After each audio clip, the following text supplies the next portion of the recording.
God. On March 13th, Russian warplanes bombed a base in western Ukraine that since the start of the war had been used to arm and train hundreds of foreign fighters to deploy to the front lines.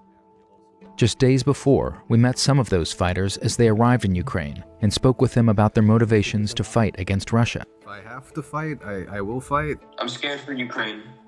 In Lviv, we met a volunteer coordinator who goes by Doc. He was helping fresh arrivals get set up with a meal and lodging and then registered to get a weapon. Doc isn't working in an official capacity, but he's seizing the moment to serve his country.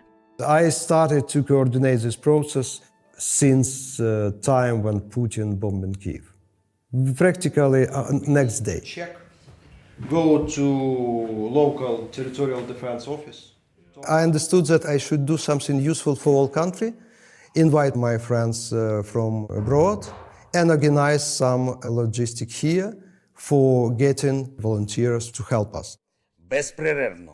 Всі друзі України, хто хоче приєднатися до захисту. After Russia's invasion, Ukraine's president called on foreigners to join a newly formed International Defense Legion to bolster the country's army. He hailed them all as heroes.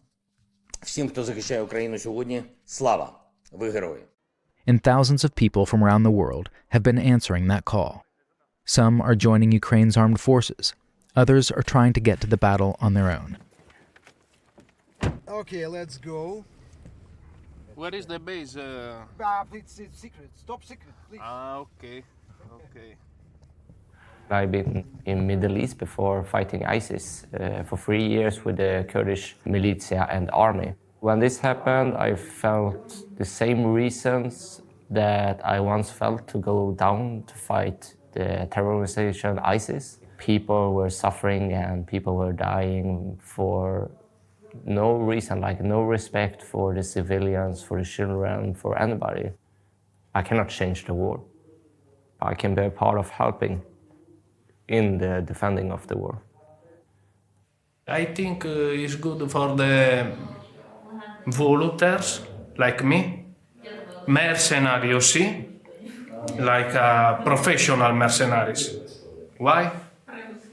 For my help for this country. What I see is the Russian bombing civilian buildings, and lots of people get hurt who just want to live normal life. It's not cool. Walking the streets, the volunteers were approached by more foreigners looking to help. Adam here came from Southern California. So you're American. What is your name? I'm American and Israel. Israel. Adam, let's go with us. Yes. They are from Sweden, Italy, and Finland. My third stop at an enlistment office. They keep transferring me from place to place because I can't find one for foreigners.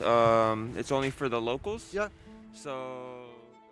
Eager to get to the fight, Jesper, Ricardo, and Pedro decided to leave Doc and were recruited to join the official army. They headed off to the training base that was later attacked. Meanwhile, Doc took in new volunteers, 2 Americans and a Spaniard. Professional go to army, not real skilled guys go to humanitarian branch of us. Yeah. Flew to New York, then to Poland from there. Then we just took a Flixbus across the border. And then after that, we just came to Lviv. We're staying here for a bit. And then I met up with those guys. And now we're on our way to the military office to get signed up. I did something similar when I was 19. I went to Iraq to join up with the Yeveshe. So it's not like my first time traveling overseas and going to like a dangerous area. That's after we like organized all our ammunition and stuff. We had a couple old Russian grenades in the back too when we were over there. I worked at a place called Taco Bell. It's a fast food restaurant in the US. It's really easy for me to save up money. And I saw everything that was happening here. I just decided to take that money, buy the plane ticket, and come out here. Oh, Adam. Oh, we got some food up there for you. You ready? My mom asked me if I wanted to go volunteer here in Europe. She wanted me to be in Poland and help the refugees. And the next day I was thinking about it at work. I was working at the dollar store. And I just decided that I'm gonna do it.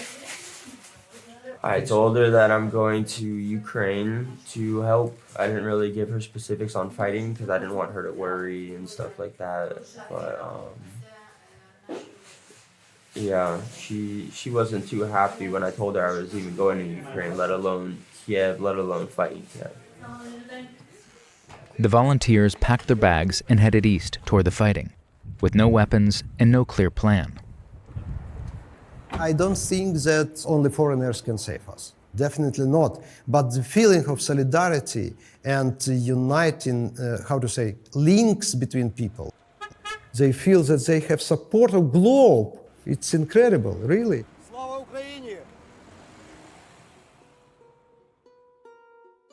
For the foreign fighters who went to the training center, the war soon found them. After the bombing, Pedro, Ricardo, and Jesper evacuated to Poland, where they're now deciding what to do next. I feel like I deserted my pride. But sometimes it's better to, live to fight another day than to die from bombs for nothing. Like, what can I do when I'm dead? Nothing. Adam found his way to Kyiv by himself and enlisted with the International Legion, where he says he'll be paid the equivalent of $3,000 a month. I want to be not necessarily in the very, very front lines, but I want to be out there where the action is. I came to defend Ukraine with my hands. Victor and Draven also made it to Kyiv with Doc and are trying to figure out how they can help with humanitarian aid. It's empty. Practically it's empty, you see?